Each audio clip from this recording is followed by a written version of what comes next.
आज lecture number 5 है aldehyde ketones and carboxylic acid का। तो हम लोगों ने अल्डिहाइड कीटोन्स को पूरा कवर कर लिया था 4 वीडियोज में। अगर आपने नहीं देखा है तो जाकर देख सकते हैं चैनल पे। आज पहला लेक्चर है, मतलब कार्बोक्सिलिक एसिड की हम बात करेंगे। और कार्बोक्सिलिक एसिड में हम सबसे पहले देखेंगे method of preparation of carboxylic acid, मतलब हम कार्बोक्सिलिक एसिड को कैसे बना सकते हैं। अब कार्बोक्सिलिक एसिड में सबसे पहला मेथड है उसको बनाने का कि हम ऑक्सीडेशन करके बना सकते हैं।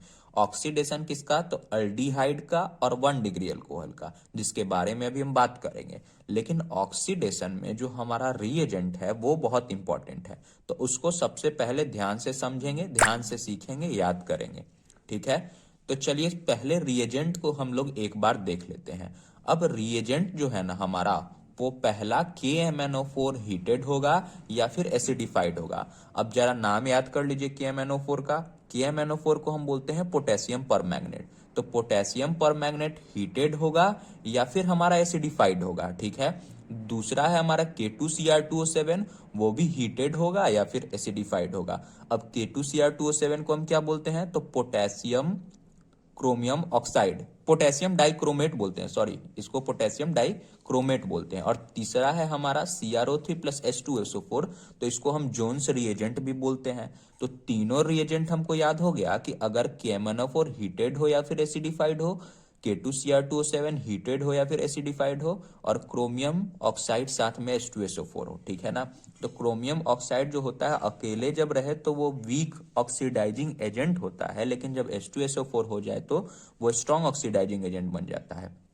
तो ये तीनों स्ट्रॉन्ग ऑक्सीडाइजिंग एजेंट है। ठीक है, तो अगर इन तीनों में से कोई भी रिएजेंट हम यूज करें और उसका ट्रीटमेंट हम अल्डिहाइड के साथ करें या फिर 1 डिग्री अल्कोहल के साथ करें, तो ये हमारा क्या बन जाएगा? डायरेक्टली कार्बोक्सिलिक एसिड बन जाएगा।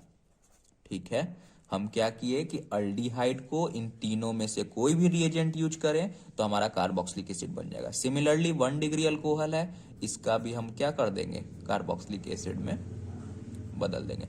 अच्छा, कार्बोक्सिलिक एसिड में कंफ्यूजन नहीं होना है, इस अल्काइल ग्रुप को जैसा का तैसा लिखना है, बाकी जो भी पार्ट है उसको C डबल बॉन्ड OH में बदल देना है। ठीक है, तो आप रिएजेंट याद रखिएगा, प्रोसेस बहुत सिंपल है। एक एग्जांपल इसका करके देखते हैं कि हमारे पास CrO3+H2SO4 है, मतलब जोन्स रिएजेंट है, ये एक स्ट्रॉन्ग ऑक्सीडाइजिंग एजेंट है। तो हमारा ये 1 डिग्री अल्कोहल भी है। ठीक है, इसको हम इस रिएजेंट से ट्रीट कर रहे हैं, मतलब ये तो कार्बोक्सिलिक एसिड बनाएगा। कार्बोक्सिलिक एसिड बनाएगा तो CH3 ये पार्ट, CH2 ये पार्ट, उसके बाद इस पूरे को तो हम कार्बोक्सिलिक एसिड में कनेक्ट कर देंगे, कन्वर्ट कर देंगे, क्योंकि अल्काइल ग्रुप को लिखना है और जिस कार्बन से OH ग्रुप लगा है उसको हमको कार्बोक्सिलिक एसिड में बदल देना है। देखिए, अल्काइल ग्रुप को लिखे थे, जिस कार्बन से OH ग्रुप लगा था उसको कार्बोक्सिलिक एसिड में बदल दिए थे। अब देखिए, प्रिपरेशन ऑफ कार्बोक्सिलिक एसिड का कुछ और मेथड सिखाने जा रहा हूं मैं। उसमें सबसे पहले अब हम हाइड्रोलिसिस सीखेंगे। अभी हम लोगों ने ऑक्सीडेशन सीखा, अब हाइड्रोलिसिस सीखेंगे। अब हाइड्रोलिसिस में 2 पार्ट होगा, एक होगा हमारा एसिडिक हाइड्रोलिसिस, दूसरा होगा बेसिक हाइड्रोलिसिस। अच्छा, तो एसिडिक में H+, बेस में OH-। ये जो वाटर लिखे हो भाई, इसका मतलब क्या है? तो एसिडिक में H+ एक्वस लिखा रहता है या एसिडिक एक्वस, तो उसको हम ऐसा समझेंगे। सेम बात बेस के लिए। ठीक है, तो हाइड्रोलिसिस में 2 चीज हो सकता है, एक एसिडिक हाइड्रोलिसिस, एक बेसिक हाइड्रोलिसिस। इन दोनों में से कोई भी रिएजेंट होगा तो हम मेथड सेम ही यूज करेंगे। देखिए, अगर कहीं H+H2O को हम H3O पॉजिटिव भी लिखते हैं, मतलब समझना यही है कि इसका एसिडिक हाइड्रोलिसिस हो रहा है। ठीक है भाई, अब देखिए ये हमारे पास एक ग्रुप है RC डबल बॉन्ड OG। इस G वाले ग्रुप पे सब कुछ डिपेंड करता है। अब इस G के जगह क्या क्या हो सकता है? तो आपका क्लोरीन हो सकता है, OR हो सकता है, NH2 हो सकता है, OCOR हो सकता है। अच्छा, तो जब हम यहाँ क्लोरीन लगा देंगे तो ये हमारा क्या बन जाएगा? Acid chloride. जब OR ग्रुप यहाँ लगा देंगे तो ईस्टर बन जाएगा, NH2 लगा देंगे तो अमाइड बन जाएगा, OCOR लगा देंगे तो एसिटिक एनहाइड्राइड बन जाएगा। अच्छा, अब देखिए H3O जो है वो हमारा H+OH- में टूटेगा, क्योंकि ये एसिडिक फॉर्म में है वाटर के साथ। अच्छा जी, अब ये जो G वाला पार्ट है ना, इसको H के साथ हम निकाल देते हैं, Hg निकाल दीजिए, और बच क्या गया? RC डबल बॉन्ड O, और इस RC डबल बॉन्ड O से अपना OH। चिपका दीजिए, बस हो गया। हम क्या किए कि G वाले पार्ट को H के साथ निकाल दिए और OH को C से चिपका दिए, हो गया, बन गया कार्बोक्सिलिक एसिड। वही काम हम यहाँ करेंगे। H3O H plus OH minus में टूटेगा, H प्लस OH माइनस में टूटेगा, तो HCl को हमको निकाल देना है, Cl G ग्रुप है, बाकी जो बच गया वो हमारा RC double bond O, OH तो अपने आप बन ही जाएगा। अगला देखिए अमाइड है, H प्लस OH माइनस में टूटा, H NH2 को खींच लेगा, मतलब आपका NH3 बन जाएगा, और साथ में RC double bond O OH बन जाएगा।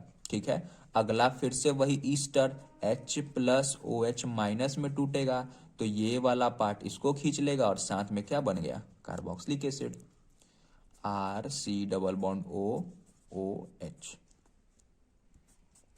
ठीक है, और यहाँ अपना ROH मतलब अल्कोहल बन गया। तो ये बिल्कुल इजी मेथड था हाइड्रोलिसिस का। आपको G वाले ग्रुप को हटाना है H के साथ, OH इस कार्बन से चिपका देना है। अगला है हमारा कि हम नाइट्राइल्स से भी कार्बोक्सिलिक एसिड बना सकते हैं। अच्छा, कैसे? अभी देखिए, अभी आपको सिखाया गया है कि H3O पॉजिटिव मतलब H प्लस OH माइनस में डिसोसिएट होता है, बिल्कुल सही बात है। अच्छा, कार्बन पे आपको पता है ना कि पार्शियल पॉजिटिव चार्ज होगा, नाइट्रोजन पे पार्शियल निगेटिव चार्ज होगा, बिल्कुल सही बात है। अब इन तीनों का बॉन्ड को तोड़ देना है। ये जो कार्बन और नाइट्रोजन के बीच जो बॉन्ड है इसको तोड़ देना है। तोड़ के क्या करेंगे कि नाइट्रोजन पे पार्शियल निगेटिव चार्ज है तो उसको हाइड्रोजन दे देना है। पॉजिटिव निगेटिव की तो शादी हम पहले से भी कराते आ रहे हैं, तो इसका 3 बॉन्ड है तो इसको 3 हाइड्रोजन आप दे दीजिए। ठीक है, दे दिए 3 हाइड्रोजन। 3 हाइड्रोजन दिए मतलब ये तो NH3 बन गया, बिल्कुल बन गया NH3। ठीक है भाई, वैसे ही ये पॉजिटिव है तो ये OH को खींचेगा, तो 3 बॉन्ड है तो 3 बार OH दे दीजिए, 3 बार OH दे दिए भाई। तो आपको पता है कि इस 3 OH तो हम इस पॉजिटिव चार्ज को दे दिए और यहाँ निगेटिव से 3 NH3 हमारा बन गया। अब जो आप इसको 3 OH दिए ना, इसमें से वाटर माइनस कर दीजिए।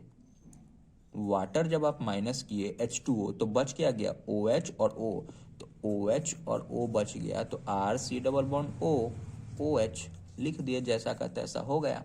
तो ये कार्बोक्सिलिक एसिड बन गया, ये NH3 बना। फिर से सीखिए नाइट्राइल्स में क्या हुआ कि पार्शियल पॉजिटिव चार्ज कार्बन पे, नाइट्रोजन पे पार्शियल नेगेटिव चार्ज, H3O मतलब कि एसिडिक हाइड्रोलिसिस करा रहे हैं। अब H3O जो है वो H प्लस वाटर के साथ होता है, मतलब वो H प्लस OH माइनस में डिसोसिएट होगा।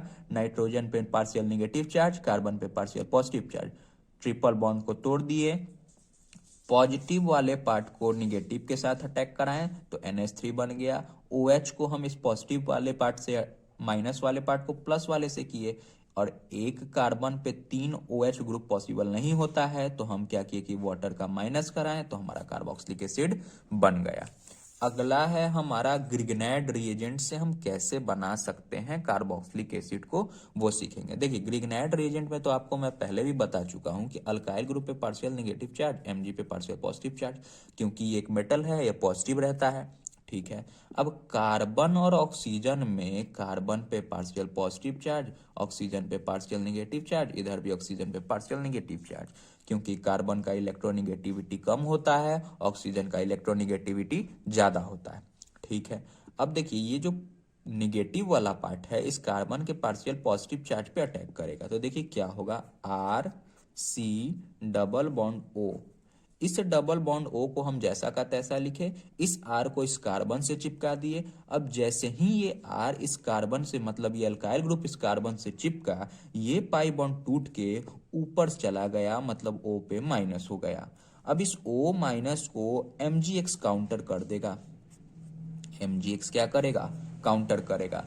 फिर जब इस पूरे का हम एसिडिक हाइड्रोलिसिस कराएंगे तो कुछ भी नहीं, बस इस RC double bond O OH बना देना है, मतलब कार्बोक्सिलिक एसिड, और साथ में Mg पे पार्शियल पॉजिटिव चार्ज था तो Mg पे अब X तो पहले से था, अब OH आ जाएगा। मेन पॉइंट आपको ये याद रखना है, H3O मतलब H प्लस OH माइनस में ही, तो हम RMgX देखें, उसको CO2 से इसका अटैक कराएं, पाई बॉन्ड को तोड़े, शिफ्ट कराएं, एसिडिक हाइड्रोलिसिस कराएं, कार्बोक्सिलिक एसिड बना दिए।